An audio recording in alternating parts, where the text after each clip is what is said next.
It's Saturday, November 4th, 2023. I'm really struggling with what to do here. It's 2C out here, and the overnight lows these days, although my weather station here said -13 last night, I'm not sure if I believe that. It's not a calibrated system, and sometimes the batteries are low. It doesn't read accurately, but the forecast is not looking like cold weather. And my struggle is to move the bees in or not. I just set up my cooling system in my building. It's 11C in there. I've had the heat off in there for best part of a week. You run the place at 20C, then the slab is warm. There's, probably almost 10,000 pounds of honey still in there. That's a lot of thermal mass, and that keeps the place warm. So what do I do with my girls? Do I move them in? Can I keep them cool in there? What's the harm leaving them out? These are all the questions that I have. So I don't really know. I don't know if maybe the right course of action is to just go to the backyard and bring my bees out here so that I can move them in quickly. You can see there's flight here today. Well, you maybe can't see it, but I can. These two in the middle here that are lacking. There's a couple empty pallets here now because I just lifted a couple onto other pallets so they have pallet mates. And so this situation, I'm not sure what to do. I am not sure what to do. I've been in consultation with my mentor, and he can't even, give me a for sure answer on what I should do in this case. But what I do know is 2C outside here, or 4C in the building, or 11C in the building. 11 is way too warm. What I'm thinking at this point is I can't move them in that building until I can cool that building down. So today won't be bee moving day. The problem is we're going to get a snowstorm.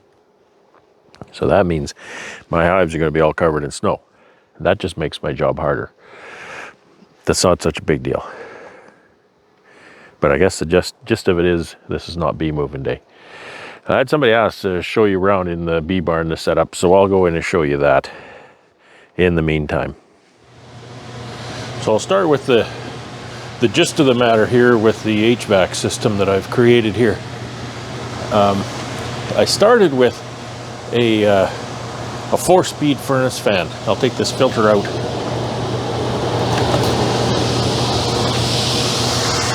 So you can see a 4-speed furnace fan in there. It's kind of overkill. You don't really need to do it with 4 speeds, etc. But it's what I had, and so it's what I started with. I keep the filters on it just to block the light, so the bees don't see the light.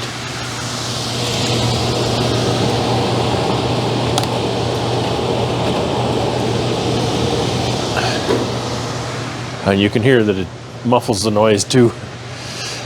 Now that's running on high speed because I've just turned it on in order to draw cold air through the building as much as possible. And my air intake is exactly diagonal across the building. Seems to work pretty good. I always wish for better ducting and stuff in the building, but it actually seems to work really, really well. I've been using this system in almost exactly this configuration since my first winter in here was 2016, 2017 was my first winter in this building. So I'll bring you closer here to show you some of the controls that I've set up. Okay, so this is a controller I bought for this, and this is by far the most expensive part of this system. Because I had a 4-speed fan, I researched out a 4-speed controller or a 4 relay controller, and so this controller has a thermal bulb that's hanging in the middle of the room over there. So it takes one reading, and then it decides what to do with that when it interprets that reading, compares it to the set point on here. I can see that this says 10C, which is good because it said 11C when I started the fan just 15 minutes ago. I'll give you a closer look at that in a minute. This one is a CO2 stat. Come on, there we go. So this CO2 stat will start the low speed on the fan if the CO2 rises beyond set point, and I choose what that set point is. I don't know what the set point is right now. I think it's like 1,000 ppm or something. And really, what this is, why this is here, I didn't really know when I put it together, so let's be honest. But what it does for me now is it keeps this room safe for me and anyone else who might walk in here. If the CO2 in this room rises dramatically, high CO2 levels are very dangerous for a person, and they can get very high. If I turn this off, the CO2 in this room can go to 2,000 ppm pretty easily, 5,000 ppm even, which I'm under the impression that doesn't really bother the bees, but that's not good for people, and you could pass out and die in high CO2 situations. So this really just monitors air quality and keeps that in check. So I pointed out that the controller has 4 relays in it. Now this controls low speed on the fan, so that means I only have 3 more things to do on the fan. But what this does is the first relay controls the heater in the building. Okay, so what I've got set is I've got set at 3.5 degrees. If the temperature drops to 3.5 degrees, then the heater will come on, and if the temperature rises past 4.5 degrees, then the second speed on the fan will start to cool the building. So that's just how I've set, and I can change all of that at my whim, and I do sometimes. I'll want something a little different to happen in here, so I'll just adjust this. It's a really nice controller. Everybody's going to ask me, well, what is it? And I'll try and get you some stats and some specs and put it in the description on what this is. So this was this was all designed by myself. There's quite a myriad of relays and whatnot going on here in order to handle this correctly. Because for one, when you start low speed and then you go to second speed, you can't energize low speed and second speed at the same time. So my logic circuit has to take that into account, and it has to shut off the low speed. If the second speed energizes, the low speed is disabled. So it's just one of those things that I've been playing with electronics and electricity since I was a lad, and it took me a while, but I managed it. And that's kind of some of these. This is all low voltage stuff, so that's why all these wires, they go different places. And the only thing that's not here is there's a wire. It's just a signal wire. It is a piece of Romex, but it's just a signal wire that goes across. This is it actually right here. It goes across the room, and it energizes a relay that starts the heater. So therefore this can control the heater. My air conditioner is not used in the winter. Air conditioners will only drop temperature down to about 15 C, and therefore that's not nearly cold enough for what I need. So I cannot use my air conditioner to keep the bees cold in the winter. I do use the air conditioner to cool the bees down in the summer when I'm relocating bees. I'll bring bees from the apiary into the building, let them sit for 2 nights with the air conditioner running, then take them back the next day, not the next, like the following, after 2 nights, take them back, and I can relocate them that way. So the air conditioner has no purpose here in the winter. So up here by the light is the bulb for the temperature sensor on that controller.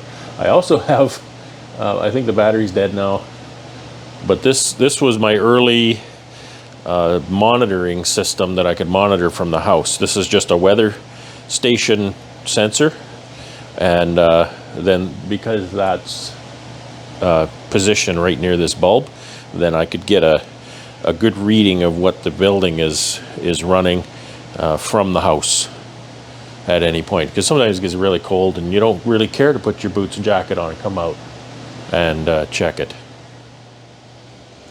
As you can see, this is a multi-purpose building for me. So this is honey house, you know, in season, and then it's bee barn in the winter. So what you're seeing here is some red lights that I've put up for the winter.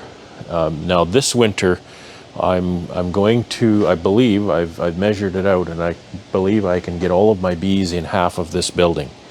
Okay, so that's why I put the red lights in here now. And because once I get the bees in, then it's much harder to climb around and change bulbs. Now over in the corner, you can see the heater. Yeah, the hive lifter is stored over here for the winter. I won't need it, so it's just there for the winter. And the heater is here to keep the building, you know, up to 4C. And that's a rudimentary duct made out of old honey boxes screwed to the wall, and they were white. I've painted some of them black. I really didn't need to do that, but over in the corner I was spraying black, matte black paint on the wall, because I don't want the light from the hole in the wall where the ducting is to shine on the wall in the winter. And I'll go over and show you that a little closer.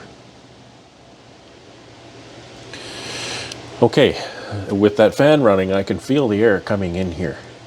So the hole in the wall is kind of over here somewhere, right? And then the air makes a turn and comes out here by the wall. I've just changed this. Previous to this year, it was going the other way, but because of the way I'll have the bees in here, I wanted the air coming from this side. So I've painted the wall, as mentioned, so the bees won't be able to see the light from outside as easily.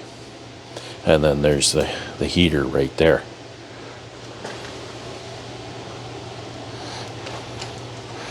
I'll try to give you a view in there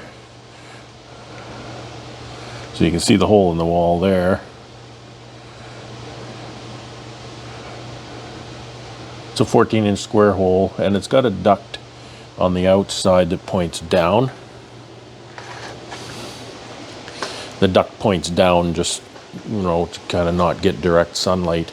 And yeah, there's cracks. I put some spray foam. This is a real jerry-rigged setup here, but it works. And it's what I had, and it cost me nothing but a bunch of screws and a little bit of spray foam and spray paint. So I don't know what else you want to know about the building, but that's about it.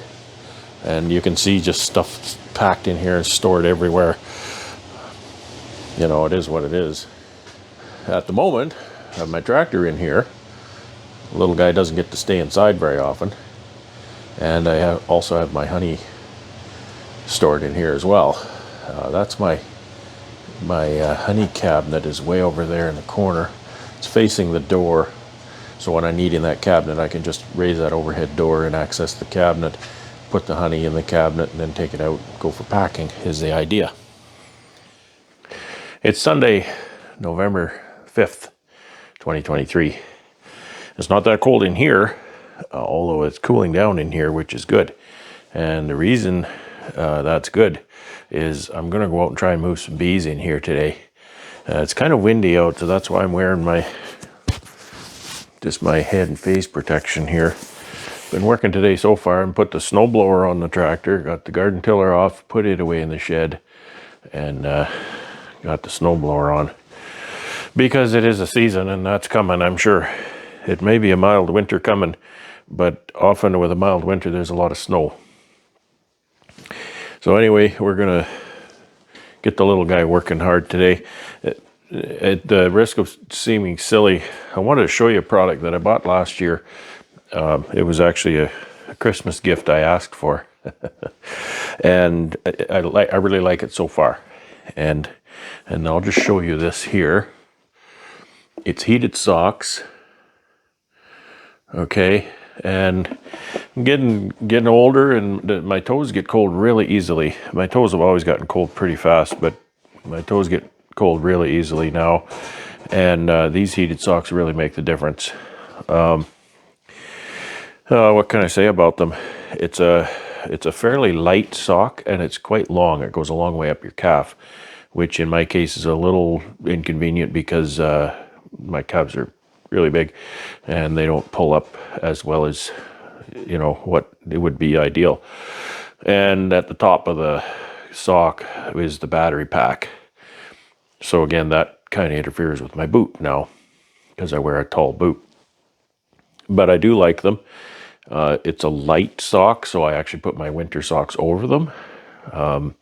And they, on a full charge, they'll last a long time. They'll last most of the day, I think. I've never used them through an entire charge. And the surprising thing about them, and I think it's a really nice thing about them, there's 3 power settings. You can run low, medium, and high.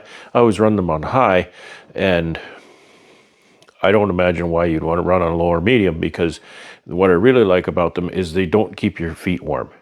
Okay, and anybody who's worked in a cold climate knows that you don't want your feet to be warm, because you don't want your feet to sweat. You don't want them to be wet. You get wet feet, you have cold feet. And these things don't keep your feet warm. But what they do is they keep your feet from being cold. That may sound weird, but that's the case. You don't notice that they're there, and you don't notice that they're on. But what you do notice is your feet aren't cold. And that is exactly what I'm looking for in this case. So again, I just chose this randomly off Amazon one day. It's just something probably made in China. That's some socks. You can buy heated insoles too for your shoes. I have a buddy that has those. He says he really likes them. I chose the socks. So anyway, if you have cold feet, live in a cold climate, you know, those things are working for me. So I kind of would recommend that you look into getting something like that. I'm sure there's many different brands and kind of configurations on that.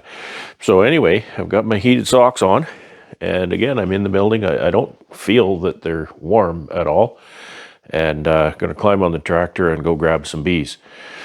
I'll try to show you some of this process, but there's a lot of work to do, and moving cameras around and stuff is always takes a lot of time, and I just have to get the work done.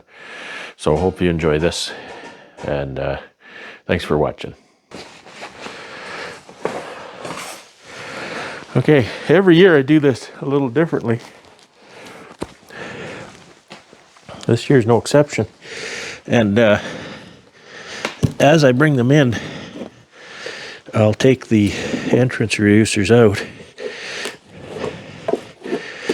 just so they can have free ventilation to maintain themselves during the winter. That's just what kind of the standard procedure is. I don't know all the nuances.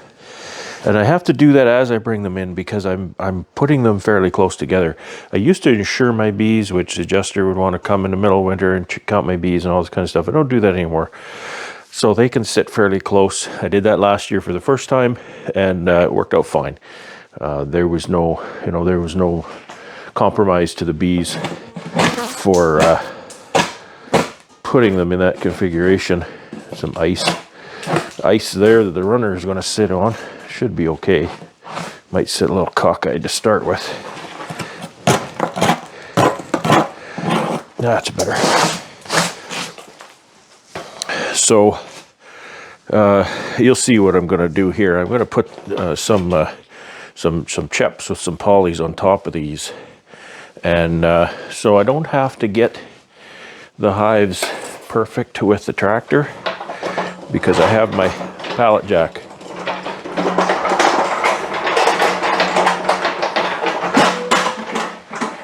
So I can fine tune that with the pallet jack. I'll get them nice and snug over to the side here. These can actually tuck in a little bit behind this big sink, right up to that table. So you see that bottom colony, they're starting to get jumpy already, banging them around a bit. And then I'll bring another one in. The next one will face that one. The back row faces this way, so they're not facing the wall. And then every other row beyond that faces back, so they're not facing the door. If I open the door and they see the light, then they'll fly out. So I don't want that to happen. And what I need to do is I want to space these out a little bit, because I want to bring a full 48-inch chep in here and set on top. So these are going to be a little bit farther spaced apart. So, you know, that's 48 right here. It's not too bad. These will be a few inches apart. And why am I doing that? Well, here's my thinking why I'm doing that. Is the way my air intake is, the cold air is going to come in along the wall here, and the cheps have the polystyrene hives. So if I could put polystyrene hives along here where the bulk of the cold air is coming in, I just feel that that's going to be a little better situation. So bring this next pallet in here.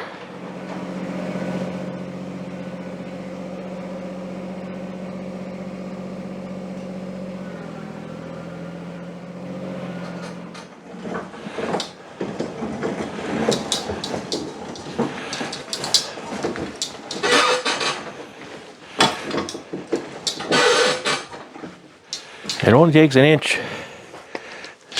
When you get them all in, it only takes an inch to not getting them all in. So, you know, that's why I'm fussy the way I start. Because once you get a few in, there's no way you're going to move these. Okay, so this is...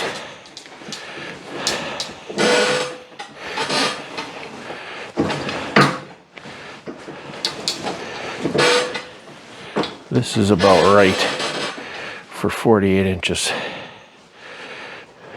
Right there. Okay, so I'll be able to bring a full-size pallet in, set on top of those. Now I know it's going to be wider than that. It's going to be 7 inches wider than that.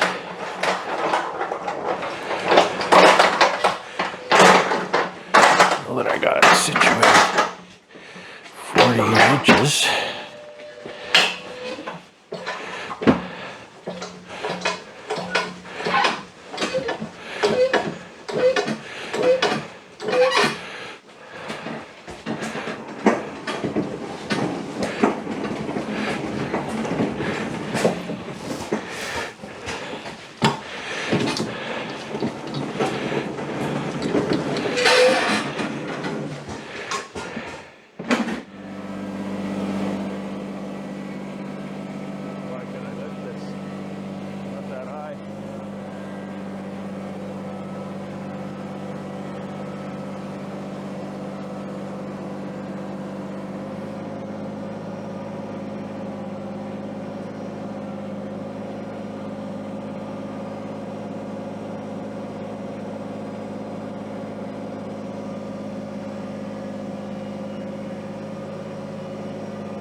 I'm going to try to move this as an assembly.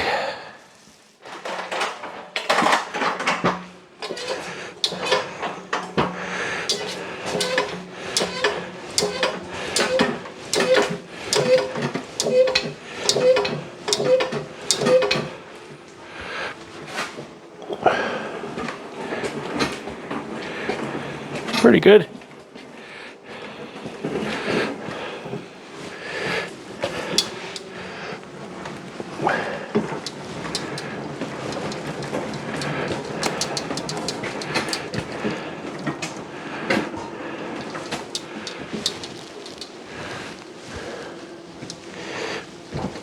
Okay, that's way over in there. That's nice.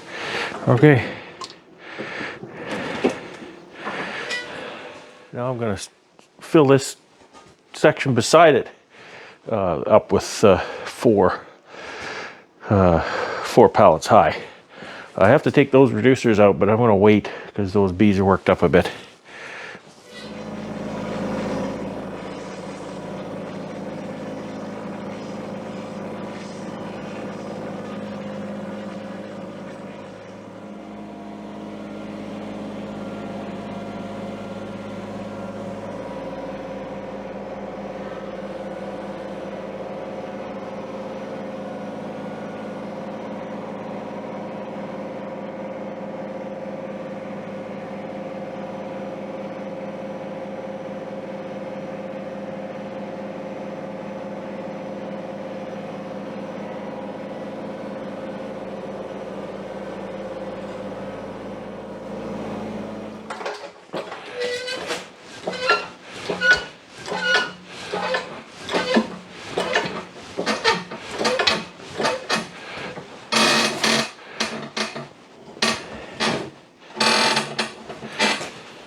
Nice and snug against that other one.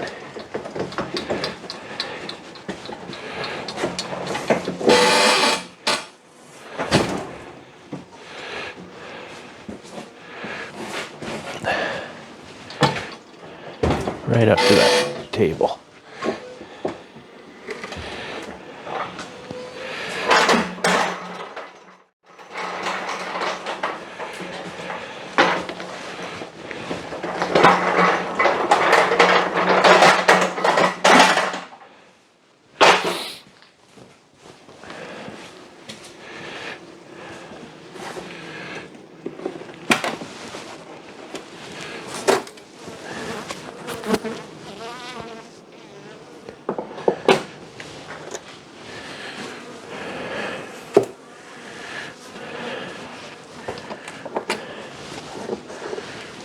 You know, one thing I hate about these polystyrene hives is that the bees do really well in them.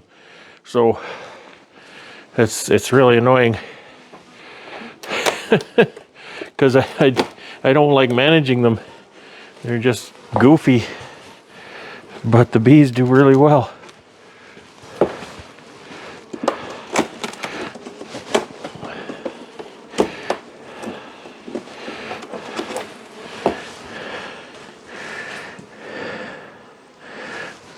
Out. This one doesn't have one.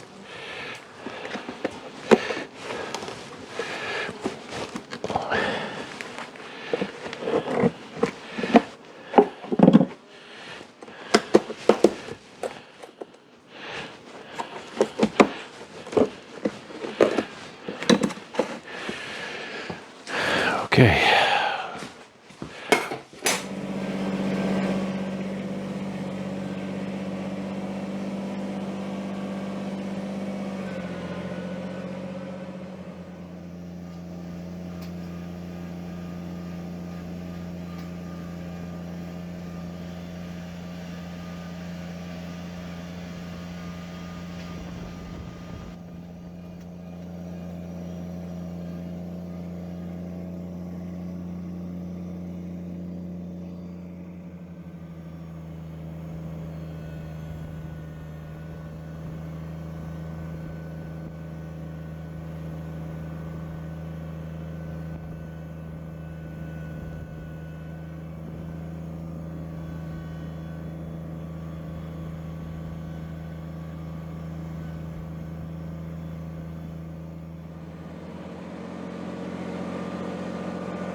Oh, made him mad.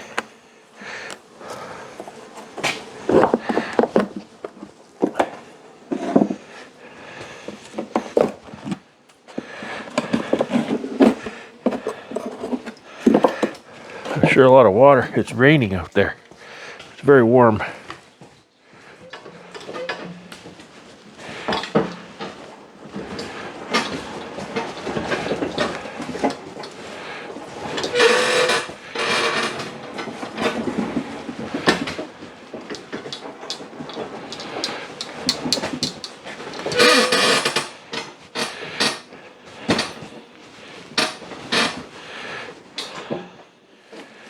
So you get the idea, and you can tell by my breath, the temperature is going down in here, but I think it's going to be a struggle to keep it cool enough over the next couple of weeks. The forecast looks quite warm, so it's just a judgment call here on my part.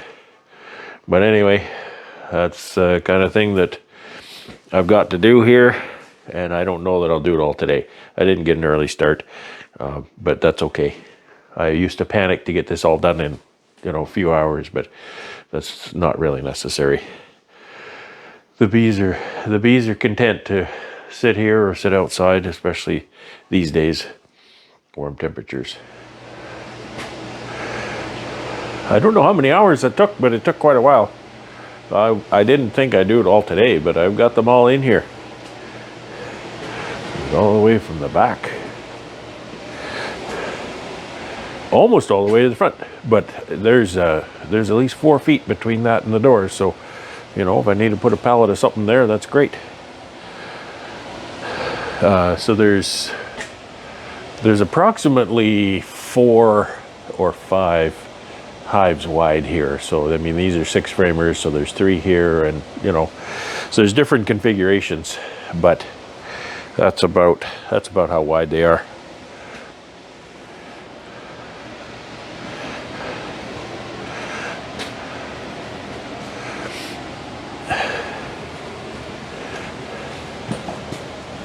See, room to spare. I didn't even have to put hives up on here. A little bit of space here. I've stashed my generator here. And it's nice because I can still get at my electrical panel up there. And I have to yet change a few light bulbs over to red. I've got some here, as you can see, already red, but yeah, I've had the door open for hours and hours, and it is cold, but the HVAC is still returning 6 degrees. That's why the fan is on high. So you can see these are pretty close together. I usually put some box fans in here to circulate air. So, and again, these are on pallets, so these have been sitting outside on this pallet for a long time. So there's snow collected there. Not a big deal. And then that's the end of it. Never know how this thing's going to focus. So that gives me the rest of my honey house still accessible, which I'm ecstatic about. I've got quite a bit of space here. You can see I have extra space, so nothing is cleaned up. Stuff's in disarray, but that's okay. I'll get that cleaned up. My phone says it's 1°C outside.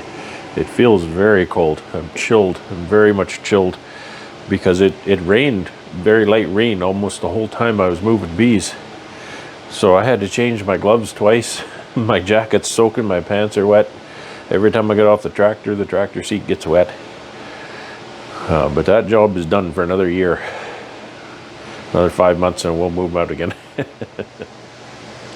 It's Monday, November the 6th, 2023. So this is what I accomplished yesterday. There's about 175 colonies of bees in here. And one reason that they fit so well that you can't tell from the end is a lot of these are 6-frame nukes. So what that means is it uses 30% less space because on a standard 2-way pallet with a 10 frame colony, I get 2 on a pallet. With the 6 frame nukes, I get 3.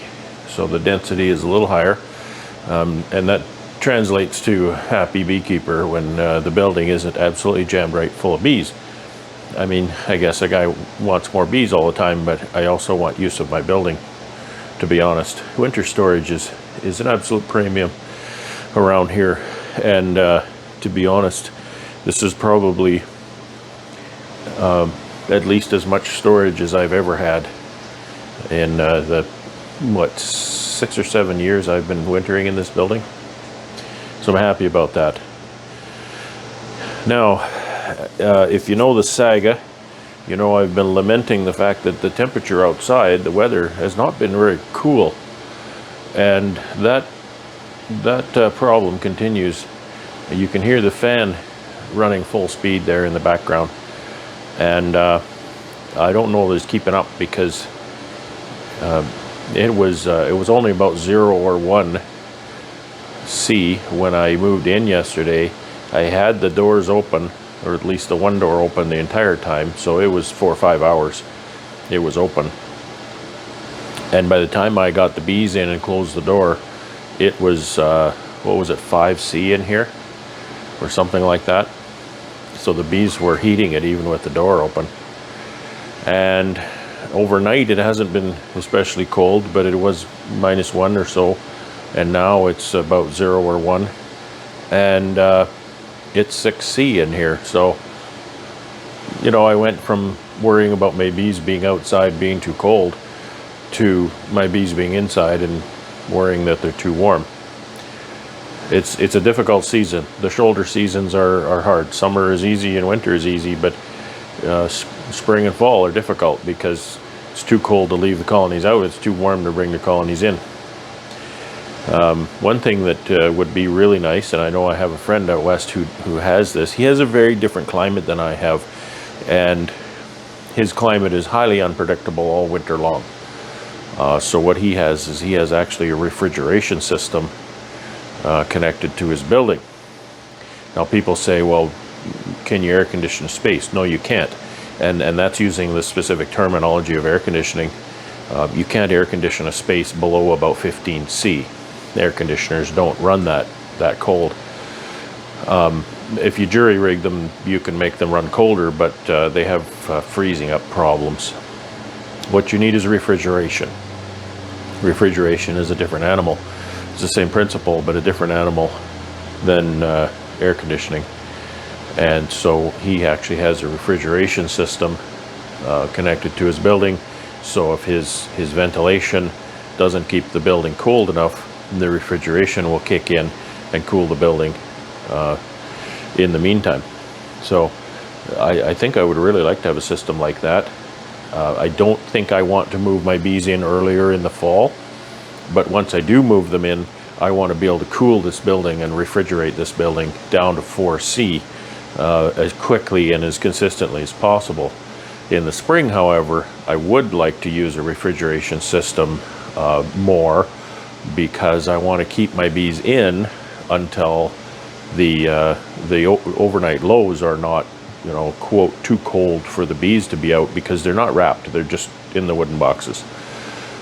So I don't want to take them out and subject those, you know, I'm going to say struggling colonies to terrible overnight lows. I'd rather keep them in here for another week or maybe 2 with a refrigeration system running, keeping this building literally a refrigerator. I would actually cool it a little more so that the bees can acclimatize to maybe 2 or 3 degrees C before I move them outside and subject them to temperatures that are likely going to be a good margin lower than that. So those are the struggles. This is what I'm dealing with now. The temperatures over the next couple of weeks are not said to really get a whole lot colder than they are now.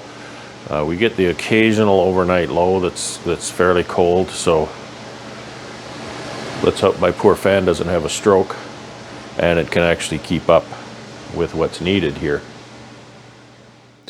And with the bees being indoors now, that part of my season is done. And the season now is wood shop season. Okay, the wood shop still needs a lot of cleaning up so I can get in production, but I've moved out a lot of stuff out of the wood shop. Wood shop becomes kind of just a big storage area in the summer. There's not much happens in here, but I've moved out things that didn't belong in here or didn't need to be in here, and then we'll be cleaning the wood shop up, making space, and working on some projects. I have a big project that needs to be done ASAP. I've got 100 10-frame covers to make. Good news is I have the pieces already cut, and that's what I was pointing to here. I've moved these in from the shed where I had them stored all summer, and I've got the plywood over here in the corner. So there's going to be some cover assembly happen here pretty fast. Boy, the place is a long way to go yet, though. And I'm happy to get the little guy inside. He likes to be in where it's warm too.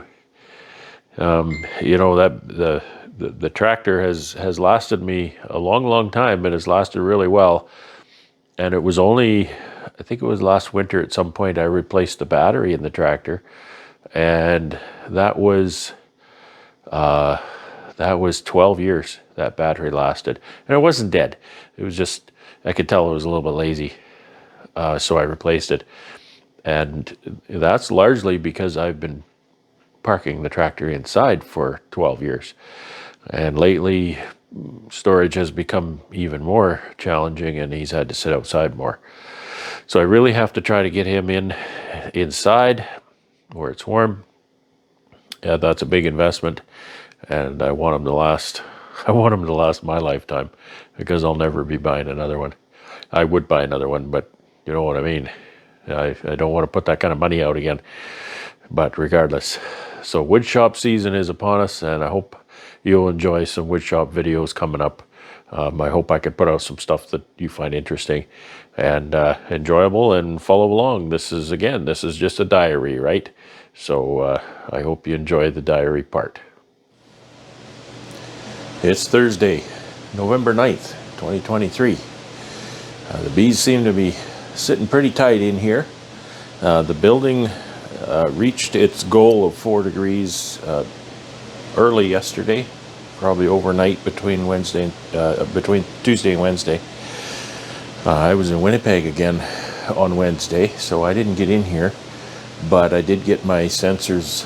I had to change the batteries in my sensors, so I got the batteries changed, and I could see the reporting from there, and I could see that everything was okay. You can hear that fan is still on. It's on stage 3 of 4, so it is ramping down a little bit. So let me show you some of the sensors here. Okay, so for monitoring in my shed, I just use an Accurite weather station system, and this is reporting 3C and 68% humidity. The humidity will go down in here as the temperatures go down outside, because the cold air doesn't hold as much moisture, and the fact that when I bring the bees in here, I invariably bring a considerable amount of snow, so that melts and adds to the humidity. I don't control humidity. 68 is probably on the high side of what you want, high side of acceptable, I'd say. It'll range 50%, give or take 10, thereabouts. This is the app on my phone for my Accurate weather system. So the sensor outside is reporting -1C, and if I look at the bee barn, it's reporting 3. Now there's a discrepancy between that and what the controller is reporting, but these are really not calibrated. I can change that. I can change that to match what the controller is showing. And you can see the controller showing 5C. So I think I'll calibrate my sensor to show the same thing, just so that when I'm looking at the sensor reading, I can divine what this is going to be doing as well. As a point of interest, because the fan is venting heavily, We're looking at 537 ppm, and I've been in here breathing and whatnot, and you might be surprised how little it takes to raise that CO2 level in here. Just a little breath in there will go up hundreds of points. If I want to calibrate this app, or this sensor I should say, to 5C, I can just go in the app, try to do it this way. I go to settings, manage devices. This is my device group, and then I'll go to Bee Barn, and I can increase that. Okay, so we've got a temperature increase of 2, and then I'll save that. That does not reflect in the reported temperature here immediately. It'll take a few minutes at least. And this one too, you know, I don't really have much else to go on to calibrate that. So you can see I have a sensor in my warming cabinet. I think I broke that one, so it's not working right now. Got a woodshop sensor, all this kind of stuff. So it's a pretty handy system. And also alerts. It'll tell me if it's not receiving a signal from the Bee Barn sensor, which I've since fixed. And I can set other alerts, manage alerts, and then I can set, you know, set high temperature, low temperature alerts, and that will email me, and it will send a text message to me if those temperatures are realized from the sensor. So I'm happy to see the fan was starting to keep up. I was very worried about the bees not being able to cool down. I was complaining to Ian yesterday about that, and he said, well, that's good. He said, that's because there's bees in there. You know, yeah, it is good. It's good. It's still a struggle though, and some cooler temperatures outside. Although I enjoy the warmer temperatures, it does make it a little more difficult in here to keep the bees cool. Is just clean up the wood shop day. I really need to get at those covers, so I need to clean up the wood shop and start assembling covers to get that order out the door. So I want to get that out. I'm kind of setting my deadline by the end of November, so it's going to take, typically I can do 20 a day, and then there's a little bit of cleanup, probably a day worth of final trimming, etc. So that's 11 days of work. That's what I estimate anyway. I might be able to do more, but sometimes less. Sometimes I can't do any because I have to do other things. I have to go away. So anyway, we got snow yesterday. Of course, we're in the city, as I mentioned, and you know, we weren't too pleased about having to go, but there was appointments, so we had to go. And because the forecast said that we're going to get a bunch of snow, and it did snow. It actually rained a little bit, but it did start to snow in the afternoon. However, the temperatures were warm enough. It was 1 or 2 degrees that the snow just melted on contact, and it was probably 2 hours at least after we got home before the snow started to hit the ground and stay. And right now there's quite a bit of snow out there, which I'm unhappy about. I actually have to run to town this afternoon, so not real happy about that, the amount of snow. So, and it's kind of heavy. It's kind of that heavy snow, so it doesn't, the snowblower doesn't work very well in that snow. It's not bad enough that I can't get around. Both the trucks I drive are 4-wheel drive and good ground clearance and everything like that, so we're okay that way. As mentioned, we got a bit of snow. You can see the snow on the trucks here. I just cleared off this truck. It's the one I have to take to town. But you can see the snow here, and it's pretty windy, north wind, not especially cold, but I can tell that it's sort of melting off the deck a bit. Get back over here. One thing about the deeper snow is there's less likelihood of falling down on the ice. So the wood shop is not in as bad a condition as it often is in November. I haven't seen the workbench in a year and a half, but I got away with it, I guess. Table saw is really where all the critical work happens. So all this needs to be cleaned up. And then this is the plywood for the covers, and all the rest of the pieces are over here. So I just need to clean up and get that done, and there's always seems to be a bunch of stuff in my way. I'm going to do some of that right now, but I just wanted to catch up on all that.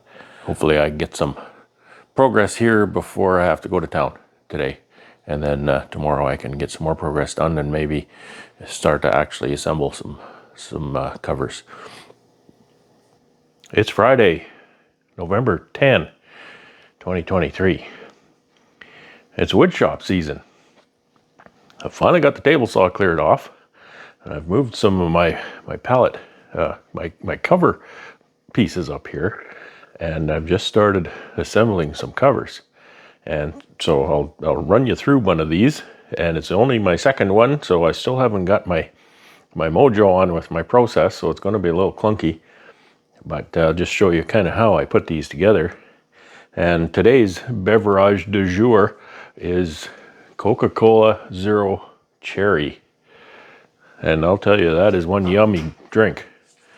I've got some cherry Pepsi Zero in there as well. It's good, but it's not like this. This is really good stuff, and wouldn't you know it, I can't find this stuff anymore. I happened across it a few months ago, and I've got a couple cases, but that's it.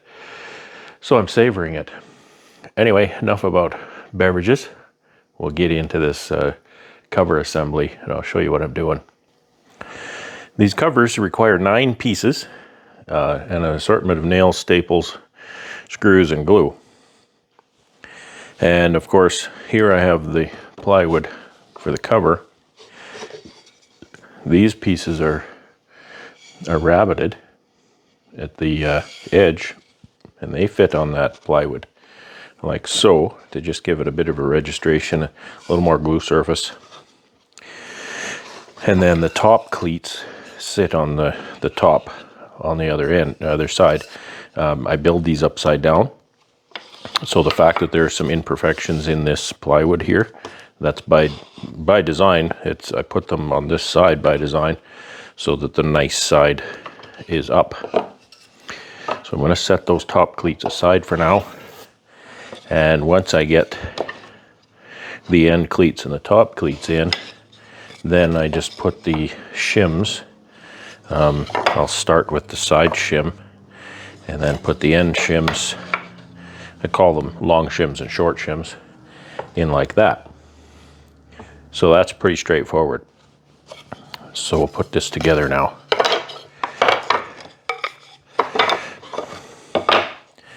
I always like to find an edge that's nice and one that's maybe not so nice. This is a little bit rougher edge here, so I'll start with that edge away from me, and I'll explain that as I go. I'm using Tight Bond 3, a waterproof food grade glue, and this is a nifty little dispenser. Tight Bond comes in some good dispenser containers anyway, but this is a nifty little dispenser. It's called a Glue Bot. You squeeze it and the glue goes through the bottom here and up. So it helps you glue at, I'm not tipping the container over as I'm gluing this. I can glue straight up if I want. And what I'm going to do is, as I chose this edge as being a little bit less pretty than this edge, I'll flush this with my thumb and drive some nails. And I see I'm nearly out of nails. This is a 16 gauge 2-inch nail. They come in strips like that.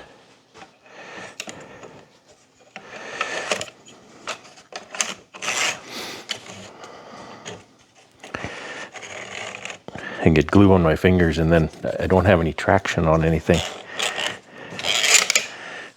Okay. Yeah, there was no nail went in there. So we'll put one in. So there's a few nails in that end.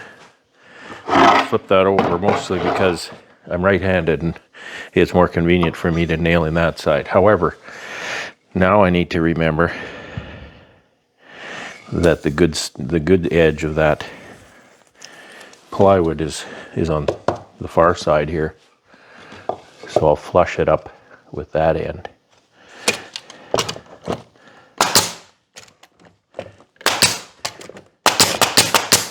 And what I'm trying to do is make sure the plywood and the end cleat are flush, tight down against the table, and also pushed in this way because that groove is milled so that it's exactly the thickness of that plywood.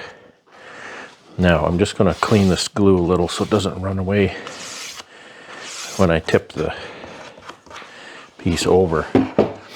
So this is what I'm after. That's the kind of joint I'm after there.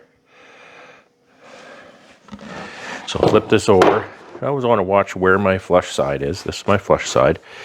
When I'm all done this, the second last action, the second last step is to run it through the table saw and flush that edge off real nice. So next is the end cleats, and they'll go on thusly. So I want to pick a nice side. This side is a little bit of a blemish there. And so I'll put the glue on the blemish side.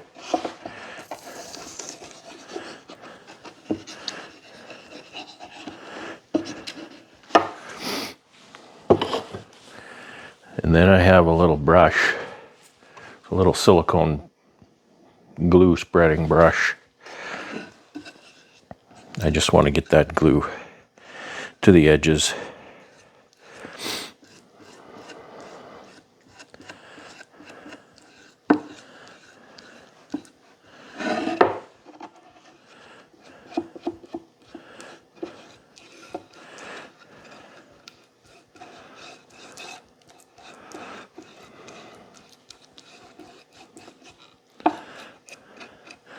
Okay, I clean my brush off where that cleat is going to go, just so that the excess glue doesn't just end up on the workbench.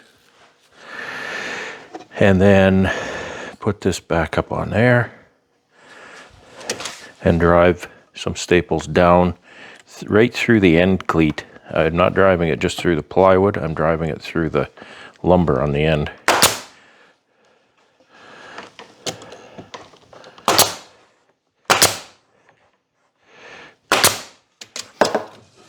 And I'll do the same on this side. Again, keeping an eye on the fact that my flush side is now on this end.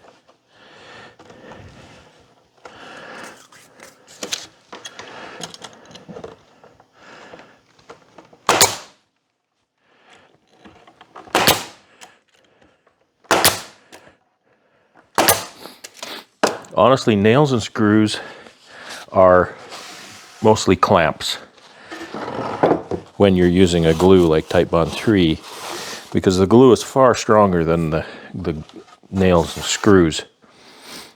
And now in this situation, if I was making one or two of these covers, I would probably get one of my clamps and try to clamp it onto that plywood, just to squeeze that onto the plywood, make sure that glue makes good contact and adherence, although it still would be difficult to clamp here. I'd have to put a block underneath and whatnot because I've got that end cleat. So what I do, because that's not practical, is I'll run 1 1/4 inch screw through the plywood into that top cleat. Maybe. Use my drill, which isn't as nice as my screw gun, for this. It's still nice.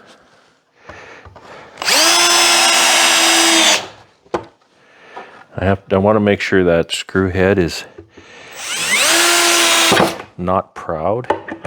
See what I did, the screw hit one of those nails and it went sideways a little bit. It's not a big deal, just that's why the screwdriver slipped off it.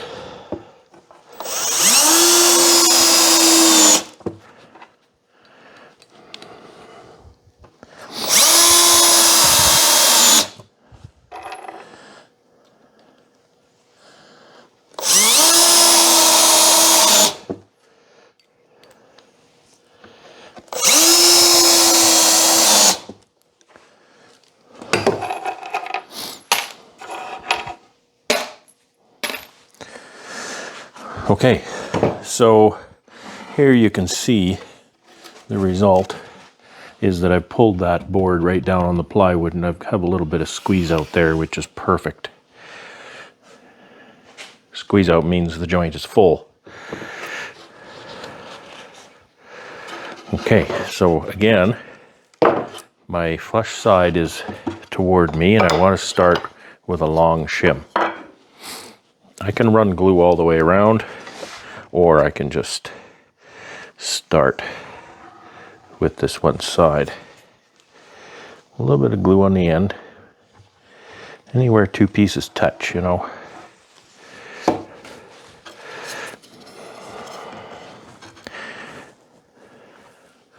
Now for this one, I want to wear the hearing protection because this gets loud. This gets very loud.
Okay, so that's about it. I just want to make sure I cleaned it up a little.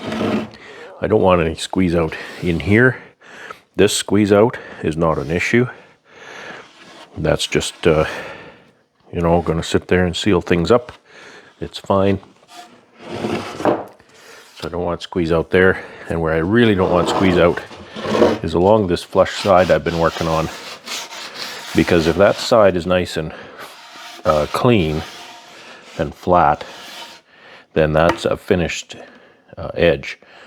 When I'm all done, actually about the next stage after this is all dry, that'll go through the table saw, and you can see how the pieces are not cut exactly to length. This shim is a little bit shy here, so I'll be cutting about right where the edge of that shim is here, and cutting this piece off. That makes a really, really nice finish. The last stage is my little router. I go around all of the edges to make them a little bit rounded over. It just makes it really nice to handle. And also, when that interlocking runner comes by there, it's far less likely to hang up on that edge. So that's the covers. There's really not a whole lot to see, to be honest.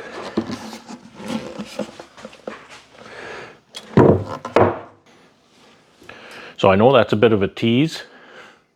I'm not going to make a full-length woodworking video out of this, not here today. I'll leave you with that for the vlog this week, and that's about all I'm going to be doing today. We'll see how many I can get done. Probably not very many because it's not very early. It's quite late in the day, but you know, I'll do what I can. So anyway, as always, thanks for watching, and I hope you have a really great weekend, and take care and have fun.